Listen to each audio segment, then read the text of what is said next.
আসসালামু আলাইকুম।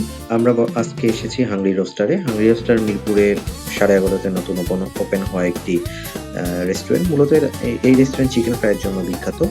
পূর্বে এদের অন্যান্য ব্রাঞ্চ ঢাকার ধানমন্ডি উত্তরাতে ছিল। মিরপুরে নতুন ওপেন হয়েছে 11:30 তে। তো আমি আপনাদেরকে তাদের মেনু দেখাচ্ছি। Fried chicken, chicken wings, chicken strips সবকিছু ৫ টা ২ টা। মিনিমাম ২ টা অর্ডার দিতে হবে। ১ টা অর্ডার দেওয়া যায় না তাদের এখানে। বার্গারস আছে কিছু, সাইড ডিশ হিসেবে ফ্রেঞ্চ ফ্রাই আরো কিছু আছে। কোসলো আছে, ড্রিংকস এর মধ্যেও অনেকগুলো আইটেম আছে। আর এই যে ফ্লেভারস, ফ্রাইড চিকেন অর্ডার দিতে গেলে আপনার অরিজিনাল এবং ফ্লেভার ২ ভাগে বিভক্ত। তো আপনারা এখান থেকে ফ্লেভার চুজ করতে পারবেন। লাঞ্চ বক্স হিসেবে তাদের ২ টা সেট মেনু আছে। আর কিছু ইউনিক কিছু আইটেমস আছে। আর তারাও কিছু ফ্রাইস আইটেমও আছে। সরি, রাইস বোল আইটেমও আছে ফ্রাইস এর সাথে। আর তাদের একটা জিনিস আপনারা মনে রাখবেন, তারা কিন্তু এক্সট্রা কোনো সস প্রোভাইড করে না। তো আপনাদেরকে এক্সট্রা ভাবে সস কিনে খেতে হবে চিকেন ফ্রাইয়ের সাথে। ভালো থাকবেন। আসসালামু আলাইকুম।